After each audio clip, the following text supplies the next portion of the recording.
میں جلدی سے اٹھ کے کھڑی ہو گئی. مجھے ہادی کے ساتھ نہیں جانا تھا. میں نے کہا نہیں، مجھے نور کے ساتھ ہی جانا ہے. نور اسے بڑے غصے سے دیکھ رہی تھی. ہم دونوں ہی باہر آئے تو کہنے لگی یہ تم پہ اتنی عنایتیں کیوں کر رہا ہے؟ کیا بات ہے حیا؟ میں نے کہا مجھے کیا پتا، ہوگا اس کا کوئی مقصد، کوئی کام کروانا ہوگا.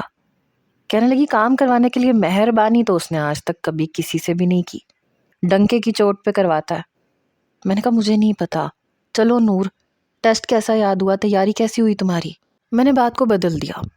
کہنے لگی بس ایسی ہی ہے. ہم لوگ بس اسٹاپ تک پہنچ گئے. ٹیسٹ بہت اچھا ہوا تھا، لیکن میرے ساتھ مسئلہ یہ تھا کہ ایک کتاب میں لکھا سب یاد رہا، لیکن جہاں دماغ کو تھوڑا استعمال کرنا پڑتا وہاں میں الجھ جاتی تھی. مطلب ایک ہی سوال کو اگر گھما پھرا کے کیا جاتا تو مجھے سمجھ میں نہیں آتا تھا. البتہ اس معاملے میں نور خوش قسمت تھی. اس کا بس کانسیپٹ کلیئر ہونے کی دیر تھی، وہ گھومے ہوئے سوالوں کا بھی ٹھیک سے جواب دے دیتی تھی. اس کا ٹیسٹ مجھ سے اچھا ہوا تھا، حالانکہ میری تیاری زیادہ اچھی تھی. لیکن بات وہی ہے نا کہ سوالوں کو گھما پھرا کے پوچھا گیا تھا. میرے نمبر نور سے کم آئے تھے اور مجھے اسی بات کا دکھ ستائے جا رہا تھا. حالانکہ نہ تو مجھے نور سے جیلسی تھی اور نہ اسے مجھ سے. ہم دونوں ہی ایک دوسرے کا بہت ساتھ دیتی تھیں. ہمارے بیچ میں دوستی بھی بہت تھی. جب ہم گھر پہنچے تو جی چاہا کہ لمبی تان کے سو جائیں، لیکن چچی نے بتایا کہ تہمینہ کو دیکھنے کے لیے کچھ لوگ آنے والے ہیں. مطلب کہ ہمیں بھی کچن میں شام کی چائے کی تیاری کروانی تھی. نور کہنے لگی یار کیا مصیبت ہے، میں تو سوچ رہی تھی لمبی تان کے سو جائیں گے. میں نے کہا تو تم سو جاؤ، میں کچن میں لگ جاؤں گی. کہنے لگی نہیں، تم نے بھی تو میرے ساتھ تیاری کی ہے، بلکہ اس کمینے کا اسائنمنٹ بھی تم نے کمپلیٹ کیا ہے. تم رات کو دیر تک جاگتی رہی ہو. کوئی بات نہیں، ایسا کرتے ہیں 2 گھنٹے سو جاتے ہیں، اٹھ کے تیاری کروا لیں گے. ویسے بھی میرے خیال سے زیادہ چیزیں تو تہمینہ آپ ہی کو ہی بنانی چاہیے، فرسٹ ٹائم ذرا اچھا امپریشن پڑے گا. آنکھ دباتے ہوئے اس نے کہا. ہم دونوں ہی سو چکے تھے. 2 گھنٹے کے بعد امی نے اٹھا دیا. تہمینہ باجی بڑی کنفیوز لگ رہی تھیں، اوپر سے ہادی ان کی جان کھا رہا تھا. او ہو، تو لوگوں کو کچھ لوگ دیکھنے آ رہے ہیں. واہ بھائی، یعنی کہ تمہارا پتہ بھی بہت جلد صاف ہونے والا ہے تہمینہ.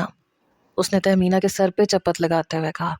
تہمینہ آپ اس وقت ڈریسنگ ٹیبل کے سامنے کھڑی اپنا سراپا دیکھ رہی تھی. کئی بار مجھ سے اور نور سے پوچھ چکی تھی کہ میں ٹھیک تو لگ رہی ہوں نا، کوئی کمی تو نہیں ہے، اور ہم تسلیاں دے دے کے تھک گئے تھے کہ ہاں بالکل ٹھیک لگ رہی ہو. تبھی ہادی کمرے میں آیا. تہمینہ کو سر پہ ٹہوکا دے کے بیڈ پہ بالکل میرے برابر میں بیٹھ گیا. پتہ نہیں کیوں میں کھسک کے پیچھے ہٹی. تہمینہ کہنے لگی ہاں تم تو شکر کرو گے، نور کا تو ویسے بھی میرے ماموں کے گھر پہ رشتہ ہی سمجھو، بس باقی ایک حیا رہ جاتی ہے. ہادی کہنے لگا اس کی فکر نہ کرو، یہ میری ذمہ داری ہے. میں نے برجستہ اس کی طرف دیکھا. نور اور تہمینہ بھی دیکھنے لگی. کیا مطلب؟ میں نے کہا ایسے اسے فضول بولنے کی عادت ہے. یہ کہہ کے میں کمرے سے باہر آ گئی.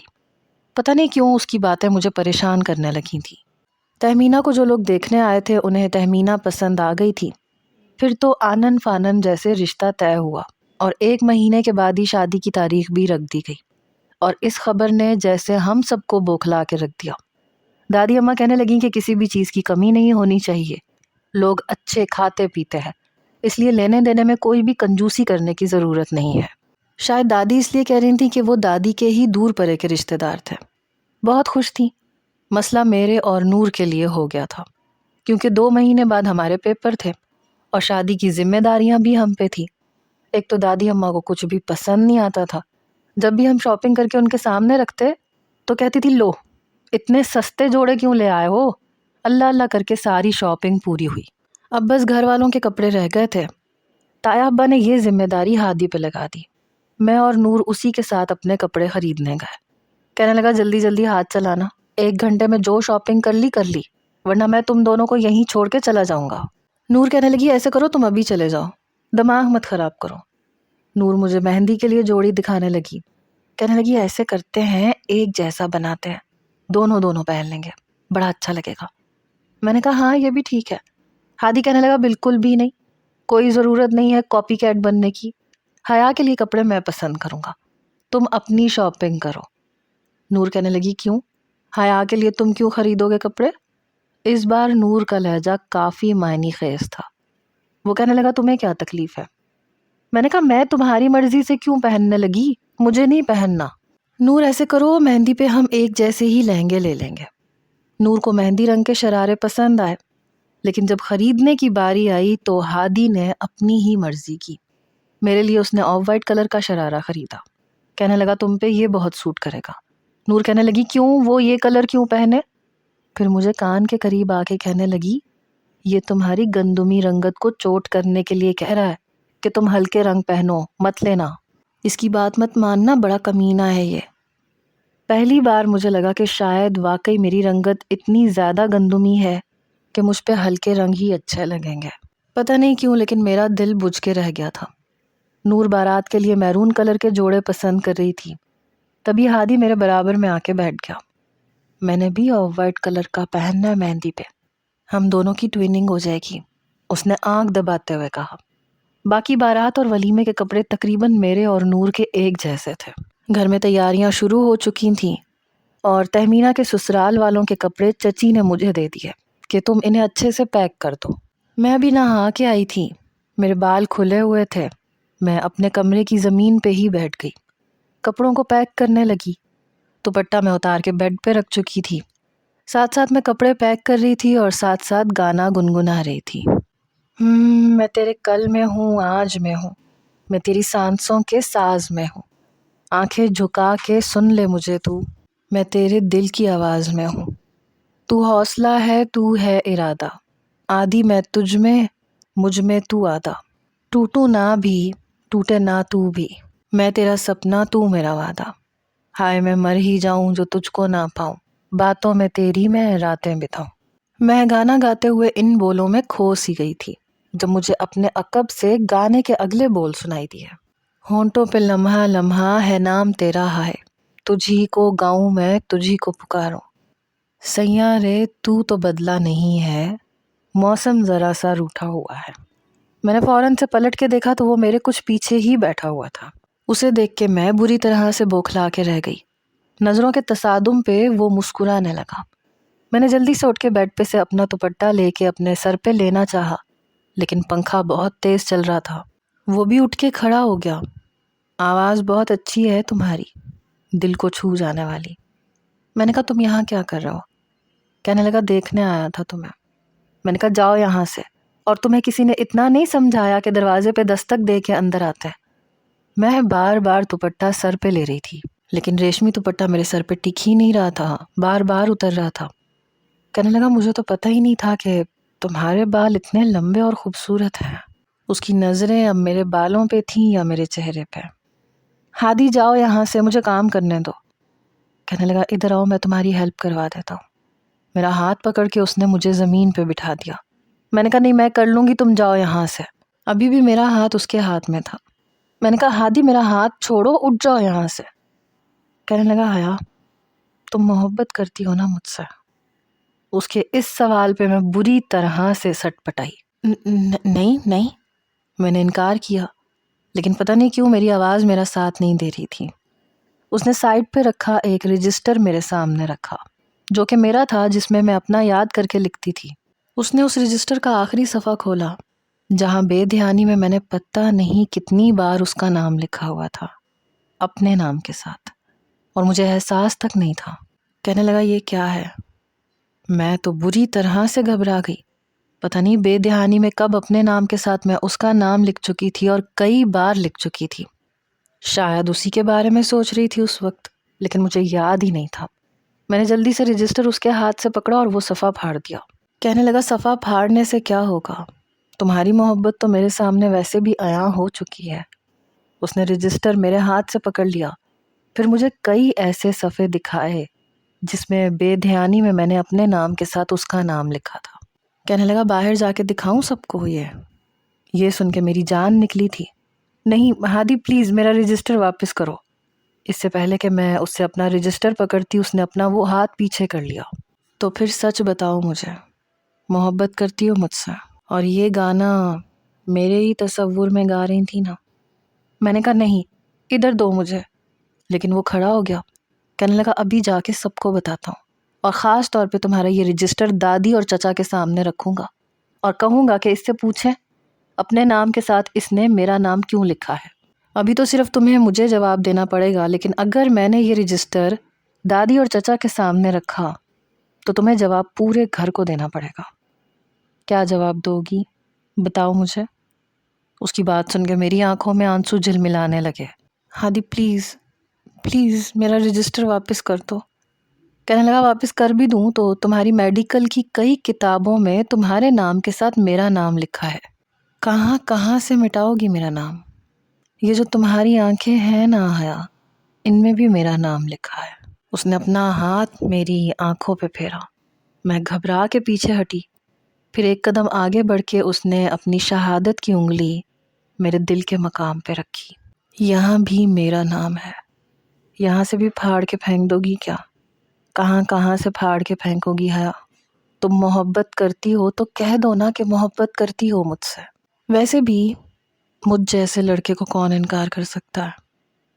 میں نے کہا پلیز میرا رجسٹر واپس کرو، پہلے مجھے سچ بتاؤ، اور تم جانتی ہو نا میں کتنا ضدی ہوں، سچ جانے بغیر میں تمہیں بخشوں گا نہیں۔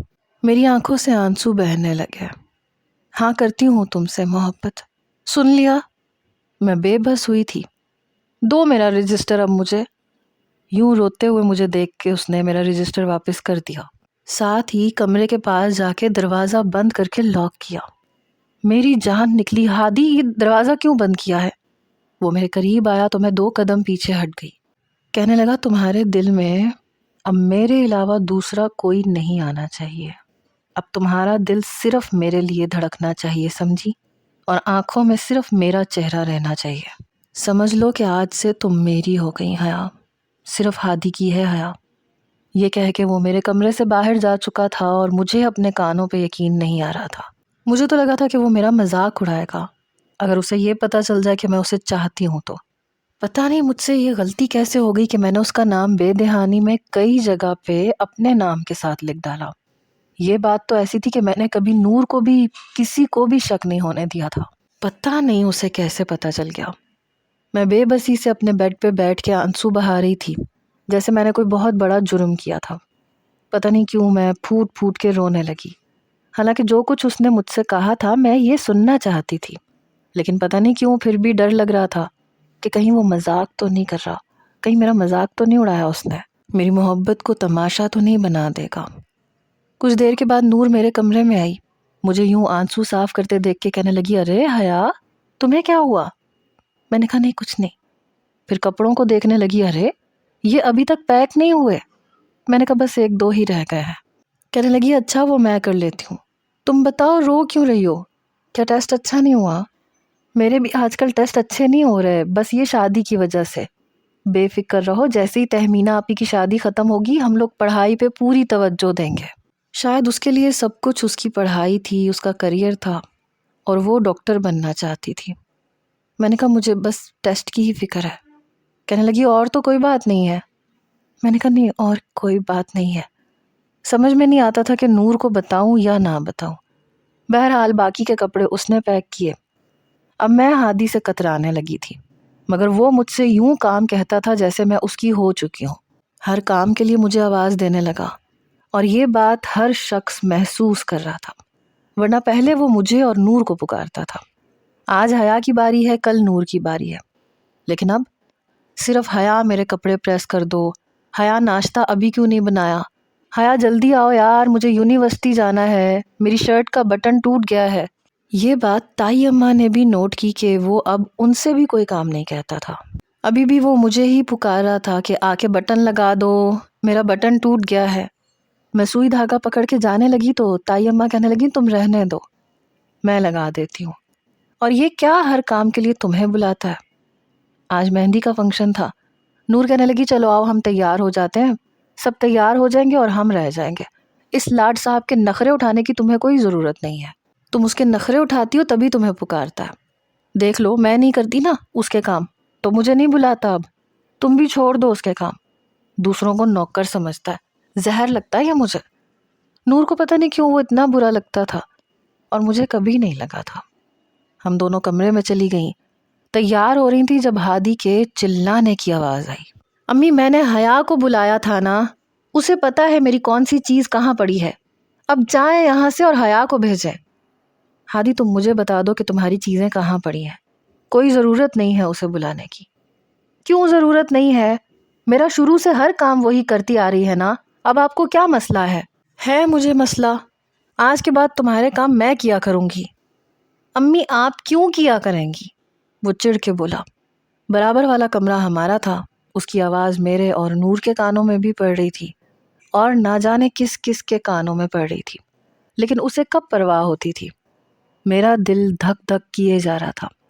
نور میری طرف دیکھنے لگی، مجھ سے ٹھیک سے کنگا بھی نہیں ہو رہا تھا۔ پہلے تم نور کو بھی پکارتے تھے، نور سے بھی کام کہتے تھے، لیکن میں نوٹ کر رہی ہوں ہادی کہ اب تم صرف حیا کو پکارتے ہو۔ کیوں؟ سارے کام اسے کہتے ہو، بتاؤ مجھے کیوں؟ نور کو کیوں نہیں کہتے؟ ہادی کہنے لگا اس لیے کیونکہ نور کو کام کرنے کا طریقہ سلیقہ ہے ہی نہیں۔ یہ سن کے نور کو بڑا غصہ آیا۔ کمینہ، گھٹیا انسان، آج کے بعد یہ کہے مجھے کام، اس کا سر پھاڑ کے رکھ دوں گی۔ وہ ساتھ ساتھ چہرے پہ فاؤنڈیشن لگا رہی تھی، ساتھ ساتھ ہادی کو برا بھلا کہہ رہی تھی۔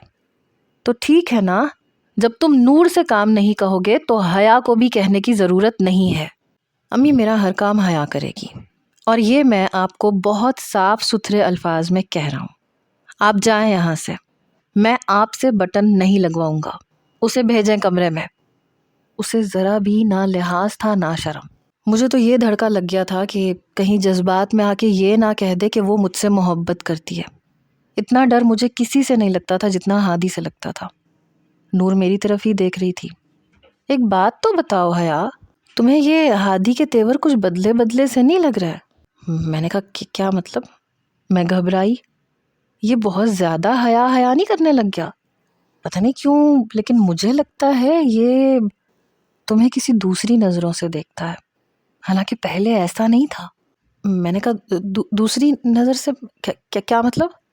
میں ہچکچائی، کہنے لگی وہی سمجھا کرو، مطلب شرافت کی نظر سے تمہیں نہیں دیکھتا، اور نہ ہی بہن کی نظر سے دیکھتا ہے۔ وہ جو دوسری نظریں ہوتی ہیں نا، سمجھ بھی جاؤ یار۔ میں نے کہا نہیں، تمہارا وہم ہے، ایسا کچھ بھی نہیں ہے۔ کہنے لگی دیکھ لینا، ایسے ہی کچھ لگ رہا ہے، ورنہ تائی اماں سے اتنی بحث نہ کرتا۔ ابھی بات نور کے منہ میں ہی تھی کہ دروازہ کھلا اور بڑے غصے سے ہادی کھڑا ہوا تھا، ہاتھ میں آف وائٹ قمیض پکڑی ہوئی تھی۔ میرے پاس آیا۔ بہری ہو گئی ہو؟ اللہ میاں نے کان نہیں دیے تمہیں؟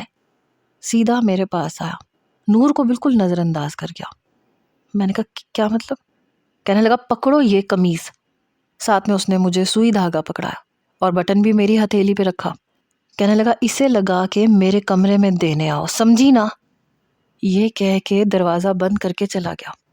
نور مجھے اشارے کرنے لگی، دیکھ رہی ہو یہ تیور اس کے، تمہیں پراپرٹی سمجھتا ہے اپنی، اس کو زیادہ لفٹ نہ کرانا۔ میں نے کہا ٹھیک ہے۔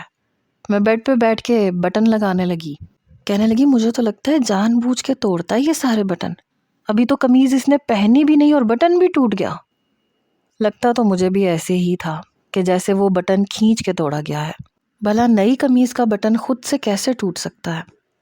میں نے کوئی جواب نہیں دیا۔ وہ کہنے لگی کہ جلدی سے واپس آنا، ابھی ہمیں مہندی کی پلیٹیں بھی سجانی ہے۔ ویسے بھی مہندی گھر کے ہی وسیع و عریض لان میں تھی، باہر ساری سجاوٹ ہو چکی تھی، اب تو مہمان بھی آنے والے تھے۔ میں نے جلدی جلدی سے ہادی کے کمرے کے دروازے پہ دستک دی۔ کہنے لگا آ جاؤ اندر، تمہیں اندر آنے کے لیے دستک دینے کی ضرورت نہیں ہے۔ پتہ نہیں کیسا انسان تھا، لحاظ ہی نہیں کرتا تھا، ایسے بات کرتا تھا جیسے میں اس کی بیوی بن چکی ہوں۔ میں نے دروازہ کھولا، قمیض اس کے ہاتھ میں پکڑائی۔ جیسے ہی میں جانے لگی وہ میرا ہاتھ پکڑ چکا تھا۔ میں نے کہا یہ کیا کر رہے ہو تم، ہاتھ چھوڑو میرا۔ کہنے لگا میں سوچ رہا ہوں تہمینہ کی شادی کے بعد امی سے بات کروں تمہارے رشتے کے لیے۔ یہ سن کے پتہ نہیں کیوں میں گھبرا گئی، پھر میرا ہاتھ چھوڑ دیا۔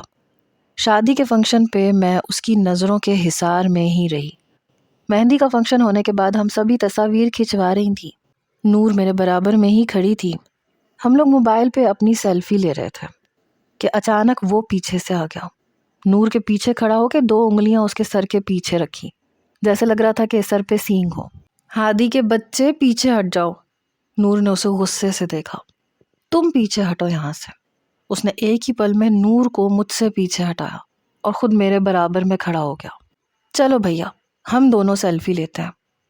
میں تو بری طرح سے نروس ہو کے پیچھے ہٹنے لگی، لیکن بڑے آرام سے اس نے اپنا ہاتھ پھیلایا اور میرے دوسرے بازو کو اپنے ہاتھ سے پکڑ کے مجھے بالکل اپنے پہلو میں لگا لیا۔ ہادی کیا کر رہے ہو، چھوڑو مجھے۔ میں پہلے ہی ڈری ہوئی تھی۔ نور اب بڑی مشکوک نظروں سے ہم دونوں کو دیکھ رہی تھی۔ کہنے لگا پہلے مسکراؤ، سیلفی اچھی نہیں آئے گی۔ میرا رنگ اڑا ہوا تھا کیونکہ ابھی بھی کئی مہمان وہاں موجود تھے، یہاں تک کہ تہمینہ کے سسرال والے بھی ابھی نہیں گئے تھے۔ کہنے لگا جلدی مسکراؤ، جب تک میرے ساتھ سیلفی نہیں بنواؤ گی میں چھوڑوں گا نہیں۔ یہ بات اس نے میرے کان کے قریب کہی تھی، جو شاید صرف میں نے ہی سنی تھی۔ میں ہلکا سا مسکرا دی، اس کا چہرہ میرے چہرے کے بالکل قریب تھا۔ کہنے لگا بہت پیاری لگ رہی ہو یا، مجھے رات کو نا ٹھیک سے نیند نہیں آتی، میرا مرض اب بڑھنے لگا ہے، تم مجھے پاگل کرنے لگی ہو۔ یہ کہہ کے مجھ سے پیچھے ہٹ گیا۔ تائی اماں دور کھڑی مجھے غصے سے دیکھ رہی تھی۔ وہ جا چکا تھا۔ نور مجھے شک بھری نظروں سے دیکھے جا رہی تھی۔ کہنے لگی اس کی جرت کچھ زیادہ ہی نہیں بڑھنے لگی، اور تم اسے روک نہیں سکتی تھی؟ میں نے کہا میں نے روکا تو تھا، تمہارے سامنے ہی ہے، کتنا ڈھیٹ ہے یہ۔ میری آواز میں دم نہیں تھا۔ میں تو اس کی بات سن کے اپنے دھڑکتے دل کو قابو میں نہیں کر پا رہی تھی۔ تبھی میں امی کے پاس جا کے کھڑی ہو گئی۔ نور بھی میرے برابر میں کھڑی تھی۔ تائی اماں نے اپنی بھتیجی کا تعارف کروایا میری والدہ سے۔ کہنے لگی رخسانہ یہ میری بھتیجی ہے، پیاری ہے نا؟ میری والدہ کہنے لگی ماشاء اللہ بہت پیاری ہے۔ کہنے لگی ہاں بس ہادی کی تعلیم مکمل ہو جائے پھر سوچ رہی ہوں فروا کو اپنی بہو بنا کے گھر پہ لے آؤں۔ یہ سن کے میری جان نکلی۔ وہ بات امی سے کر رہی تھیں اور دیکھ مجھے رہی تھیں۔ نور کہنے لگی ہاں ہاں تائی اماں ماشاء اللہ سے بہت اچھی ہے، میں تو کہتی ہوں چٹ منگنی اور پٹ بیاہ کیجیے گا۔ وہ کہنے لگی ہاں ہاں کیوں نہیں۔ مجھے لگا جیسے چھن سے میرے اندر کچھ ٹوٹا ہو، مجھ سے کھڑا ہی نہیں ہوا گیا ٹھیک سے، نہ میں نے ٹھیک سے کھانا کھایا، اور میں اپنے کمرے میں آ گئی، دروازہ بند کر لیا، کیونکہ تائی اماں کی وہ بھتیجی بے حد خوبصورت تھی، گوری چٹی، میرے مقابل تو 1000 درجے بہتر تھی۔ اور ہادی وہ تو اسے دیکھ کے ہی اس کا لٹو ہو جائے گا، اور میں کہاں کھڑی ہوں؟ شاید کہیں بھی نہیں۔ جتنا مرضی فاؤنڈیشن لگا لوں لیکن جو رنگ ہے وہی رہتا ہے، اتنا بھی گورا نہیں ہوتا جتنا فرق ہے اس کے رنگ کا۔ ساری کی ساری خوبصورت ہے، پتہ نہیں میری رنگت کے بارے میں اللہ میاں نے اتنی کنجوسی کیوں دکھائی۔ کچھ دیر کے بعد نور کمرے میں آئی، مجھے یوں آنسو بہاتا دیکھ کے کہنے لگی کیا ہوا تمہیں؟ میں نے کہا نہیں کچھ بھی نہیں، وہ باہر باربیکیو بن رہا تھا نا، آنکھوں میں دھواں ڈل گیا۔ کہنے لگی تبھی تم نے ٹھیک سے کھانا نہیں کھایا؟ میں نے کہا ہاں بس بھوک نہیں تھی، شام کو چائے پی لی تھی نا اس لیے۔ کہنے لگی اچھا ایسے کرو جلدی سے کپڑے تبدیل کرو، سب کے مہندی لگ گئی ہے بس ایک تم رہ گئی تھی، تمہیں میں آج رات مہندی لگا دیتی ہوں۔ نور کو مہندی لگانی آتی تھی اور سب کے وہ مہندی لگا لگا کے تھک چکی تھی، اس لیے مہندی والے دن میرے ہاتھوں پہ مہندی نہیں لگی تھی۔ میں نے کہا ٹھیک ہے میں آتی ہوں۔ میں نے کپڑے تبدیل کیے، نور میرے ہاتھوں پہ مہندی لگانے لگی، تبھی میرا ہاتھ دیکھنے لگی، کہنے لگی ارے تمہارے ہاتھوں کی لکیروں پہ ای لکھا صاف نظر آ رہا ہے۔ میں نے کہا اس سے کیا ہوتا ہے؟ کہنے لگی ایسے ہی، سنا ہے کہ جو الفابیٹ لکھا ہوتا ہے شوہر کا نام اسی سے شروع ہوتا ہے، یہ دیکھو میرے بھی ایف لکھا ہوا صاف نظر آتا ہے، ایف مطلب فرہاد۔ اس نے اپنے ماموں زاد کزن کا نام لیا۔ کہنے لگی تمہاری مہندی پہ بھی اے لکھ دوں؟ میں نے کہا پاگل تو نہیں ہو گئی ہو، یہ کیوں لکھو گی؟ ابھی کہیں میرا رشتہ تھوڑی نہ طے ہوا ہے، سب پوچھیں گے کہ کون ہے تو کیا جواب دوں گی؟ تبھی کمرے کا دروازہ کھلا، جو پہلے سے ہی آدھا کھلا ہوا تھا۔ میں نہیں جانتی تھی کہ ہادی باہر کھڑا دیکھ رہا ہے۔ وہ اندر آ کے میرے برابر میں بیٹھ گیا، نور سے کہنے لگا اس کے ہاتھ پہ ایچ لکھ دو۔ نور کہنے لگی کیوں؟ کہنے لگا کیونکہ اس کے نصیب میں آنے والے شخص کا نام ایچ سے شروع ہوتا ہے۔ نور نے ماتھے پہ بل ڈالے، کہنے لگی لیکن لکیروں میں تو اے لکھا ہے۔ اس نے نور کے ہاتھ سے مہندی پکڑی اور جہاں نور کو اے لکھا نظر آ رہا تھا اس نے مہندی سے ایچ لکھ دیا۔ اب دیکھو یہ ایچ ہو گیا۔ کہنے لگی مہندی لگانے سے قسمت تھوڑی نہ بدل جائے گی، مہندی کا رنگ تو ویسے بھی چند دنوں میں چھوٹ جائے گا۔ کہنے لگا میں یہ رنگ چھوٹنے نہیں دوں گا، ہاتھوں کی لکیروں سے اول تو کچھ ہوتا نہیں ہے، اور اگر اس کے ہاتھوں پہ لکیروں میں میرے علاوہ کوئی اور ہوا تو اسے ہاتھوں کی لکیروں سے بھی مٹا کے رکھ دوں گا۔ یہ کہہ کے اس نے میرے ہاتھ پہ بڑا سا ایچ لکھ دیا اور کمرے سے چلا گیا۔ نور ہکا بکا اسے جاتا ہوا دیکھ رہی تھی۔ رنگ تو میرا بھی اڑ چکا تھا۔ کہنے لگی اس کی ہمت دیکھ رہی ہو تم؟ مجھے پہلے ہی شک ہو رہا تھا کہ یہ خامخواہ تم پہ مہربانیاں نہیں کر رہا۔ میں تو کہتی ہوں حیا سیدھی جاؤ اور جا کے تایا ابا کو اس کی شکایت لگا دو۔ 2 تھپڑ پڑیں گے نا سارا عشق اس کا باہر آ جائے گا۔ لیکن میں چپ بیٹھی رہی۔ نور مجھے چپ دیکھ کے حیران ہوئی۔ حیا کیا تم بھی؟ میں نے اس بات میں سر ہلایا۔ اسے شاید یقین نہیں آ رہا تھا۔ کہنے لگی دماغ تو خراب نہیں ہو گیا تمہارا؟ تم اس ہادی کے بچے سے شادی کرو گی؟ تمہیں پتا ہے نا یہ کیسا ہے؟ تمہیں سانس بھی اپنی مرضی سے نہیں لینے دے گا۔ اور اگر تمہیں یہ لگ رہا ہے کہ وہ سچ مچ تم سے محبت کرتا ہے تو یہ تمہاری بہت بڑی غلط فہمی ہے۔ اس کا فون دیکھ چکی ہوں میں۔ پتہ نہیں کتنی گرل فرینڈز پال رکھی ہیں اس نے۔ اور تائی اماں کی بات نہیں سنی تم نے؟ انہوں نے اپنی بھتیجی کو پسند کیا ہے۔ اور تم جانتی ہو نا جیسے بیٹا ضدی ہے اس سے بڑھ کے اس کی ماں ضدی ہے۔ وہ فروا کو ہی اپنی بہو بنائیں گی۔ یہ تمہارے ساتھ ڈرامے بازی کر رہا ہے، تمہارے جذبات سے کھیل رہا ہے۔ خدا کے لیے حیا اس کے ہاتھوں کا کھلونا مت بن جانا۔ نور مجھے سمجھا رہی تھی اور میں اس کی ہر بات پہ اتفاق کرتی تھی، لیکن دل کا کیا کرتی۔ اور اس کی یہ بات بھی سچ تھی کہ تائی اماں نے اگر اپنی بہو کے لیے فروا کو پسند کیا تھا تو 100% وہ فروا کو ہر صورت ہادی کی دلہن بنا کے چھوڑ دی۔ آدھی رات تک میں نور کا لیکچر سنتی رہی جو کہ میرے لیے کافی فائدے مند تھا اگر میں اس پہ عمل کرتی تو۔ صبح تک نور کی باتیں سوچ سوچ کر میں اس بات پہ قائل ہو گئی تھی کہ میں ہادی سے صاف کہہ دوں گی، صاف بات کروں گی کہ تمہاری امی مجھے پسند نہیں کرتی ہیں، وہ فروا کو پسند کرتی ہیں اور وہ مجھ سے زیادہ خوبصورت بھی ہے۔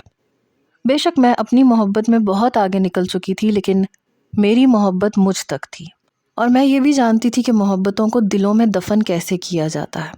میں کر لیتی کیونکہ میں نے کبھی بھی یہ نہیں چاہا تھا کہ ہادی میرا ہو جائے، بس مجھے وہ اچھا لگتا تھا، میں اس سے محبت کرتی تھی، میرے لیے یہی کافی تھا۔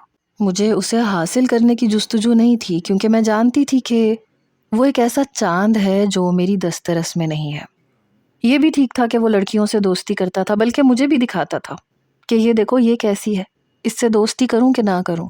مجھ سے مشورے مانگتا تھا۔ اس کا ماضی، اس کا حال، کچھ بھی مجھ سے چھپا ہوا نہیں تھا۔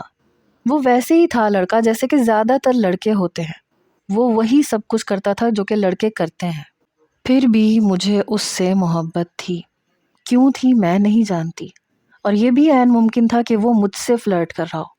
میں سب کچھ جانتی تھی اور پھر بھی میں بے وقوف بننا چاہتی تھی۔ اپنے ہاتھ پہ لکھا ایچ میں اپنے لبوں سے لگاتی تھی۔ پتہ نہیں کیوں پاگل تھی یا کیوں اتنی پاگل بن رہی تھی۔ اگلے روز بارات پہ میں تیار ہوئی، نور بھی تیار ہو رہی تھی۔ میں نے کہا نور پلیز تیار ہو کے میرے بالوں کا جوڑا بنا دو یا پھر چٹیا بنا دو۔ کہنے لگی ہاں بس میں یہ آخری ٹچ دے دوں پھر میں تمہارے بال بنا دیتی ہوں۔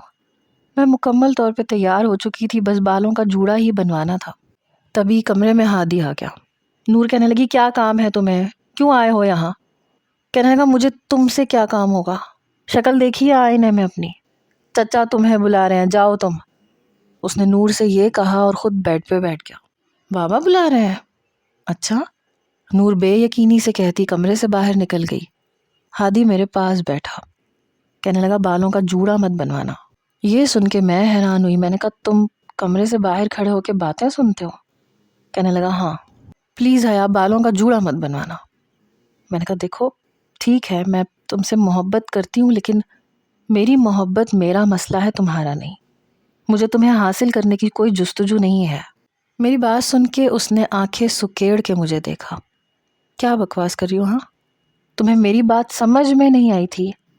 میں نے کیا کہا تھا کہ خود کو میری امانت سمجھنا شروع کر دو حیا۔ تم میری ہو اور میری محبت میں حاصل کرنے کی چاہ ہے۔ یقیناً نور نے تمہارا دماغ خراب کیا ہوگا۔ اس کے دل میں میرے لیے صرف زہر بھرا ہوا ہے جو وہ تمہارے اندر انڈیلنا چاہتی ہے۔ میں تمہاری جان لے لوں گا اگر تمہارے دل میں میرے لیے ذرا بھی بدگمانی آئی۔ تم نے یہ اگر سوچا کہ تم میری نہیں ہو سکتی۔ میں نے کہا تم اپنے خیالات ذرا اپنی والدہ سے بھی کہہ دو تو تمہیں جواب مل جائے گا۔ یہ کہہ کے میں کھڑی ہو گئی، ڈریسنگ ٹیبل کے سامنے کھڑی ہو کے چٹیاں بنانے لگی۔ وہ میرے پاس آ گیا۔ کیا مطلب ہے تمہارا؟ میں نے کہا وہ فروا کو پسند کرتی ہیں تمہارے لیے، اور وہ بہت خوبصورت ہے، کم از کم مجھ سے تو زیادہ ہی خوبصورت ہے، 1000 درجے بہتر ہے مجھ سے۔ بہتر ہے کہ تم تائی اماں کی بات مان لو۔